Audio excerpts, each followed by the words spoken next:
अगर आपके पास birth certificate नहीं है या उसमें कोई बदलाव करना है तो जल्दी कीजिए। सरकार ने अंतिम तारीख 27 अप्रैल 2026 तय की है।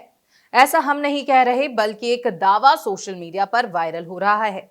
एबी शेख अशरफ नाम के फेसबुक यूजर ने इन्हीं दावों के साथ लंबा चौड़ा मैसेज शेयर किया है। लेकिन सवाल यह है कि क्या ये खबर वाकई सच है या सिर्फ महज अफवाह है। इस वायरल मैसेज की हकीकत क्या है, आइए जानते हैं इस रिपोर्ट में। सोशल मीडिया पर एक चौंकाने वाला दावा तेजी से वायरल हो रहा है। एबी शेख अशरफ नाम के एक फेसबुक यूजर ने लंबा चौड़ा मैसेज शेयर किया है। दावे में कहा गया है कि अगर आपके पास बर्थ सर्टिफिकेट नहीं है या उसमें कोई बदलाव करना है तो जल्दी कीजिए, क्योंकि सरकार ने अंतिम तारीख 27 अप्रैल 2026 तय की है।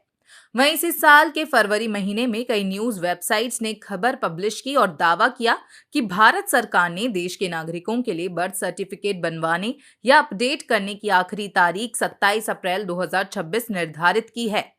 हालांकि हमने इस दावे की पुष्टि करने के लिए भारत सरकार की आधिकारिक वेबसाइट और दूसरे भरोसेमंद सोर्स से खोजबीन की, लेकिन हमें कोई आधिकारिक नोटिस या रिलायबल रिपोर्ट नहीं मिली जो इस तारीख या डेडलाइन को वेरीफाई कर सके, जिसका सीधा सीधा मतलब है कि फिलहाल इस दावे की सरकारी तौर पर कोई पुष्टि नहीं की गई है।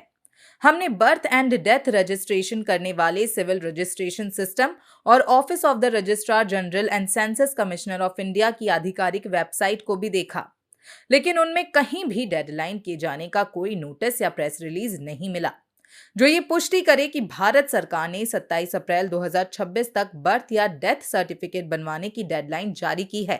वहीं हमें जांच में प्रेस इंफॉर्मेशन ब्यूरो यानी पीआईबी के फैक्ट यूनिट का फैक्ट चेक ट्वीट मिला, जिसमें वायरल दावों का खंडन कर इन्हें फेक बताया गया है और कहा गया कि केंद्र सरकार ने बर्थ सर्टिफिकेट से जुड़ी आखिरी तारीख के बारे में ऐसा कोई मैसेज जारी नहीं किया है। वहीं वायरल मैसेज में यह भी दावा किया गया है कि अभी तक आधार कार्ड को मेन आइडेंटिफिकेशन डॉक्यूमेंट के तौर पर इस्तेमाल किया जाता था। वहीं वायरल मैसेज में यह भी दावा किया गया है कि अभी तक आधार कार्ड का मेन आइडेंटिफिकेशन डॉक्यूमेंट के तौर पर इस्तेमाल किया जाता था, लेकिन अब बर्थ एंड डेथ सर्टिफिकेट का इस्तेमाल इंटरनेशनल लेवल पर अप्रूव्ड आइडेंटिफिकेशन डॉक्यूमेंट के तौर पर भी किया जा सकता है। हालांकि बर्थ एंड डेथ सर्टिफिकेट कई सरकारी या निजी कामों में, स्कूल एडमिशन के समय और दूसरे जरूरी कामों के लिए अहम होते हैं, लेकिन सरकार की ओर से इसे इंटरनेशनल लेवल पर आइडेंटिफिकेशन डॉक्यूमेंट के तौर पर शामिल करने का कोई भी निर्देश या सूचना नहीं दी गई है। कुल मिलाकर देखा जाए तो जो खबर सोशल मीडिया पर वायरल हो रही है उसमें किए गए दावे बिल्कुल ही बेबुनियाद हैं और भारत सरकार ने 27 अप्रैल 2026 तक बर्थ या डेथ सर्टिफिकेट बनवाने या अपडेट करने के लिए कोई भी डेडलाइन जारी नहीं की है। इसलिए आपको घबराने की जरूरत नहीं है और बिना वेरीफाई की हुई जानकारी शेयर करने से बचें। वहीं हमेशा याद रखिए कि सही जानकारी के लिए सिर्फ भारत सरकार के ऑफिशियल सोर्स पर ही भरोसा करें और जानकार बनें। साथ ही देखते रहें भारत अपडेट। नमस्कार।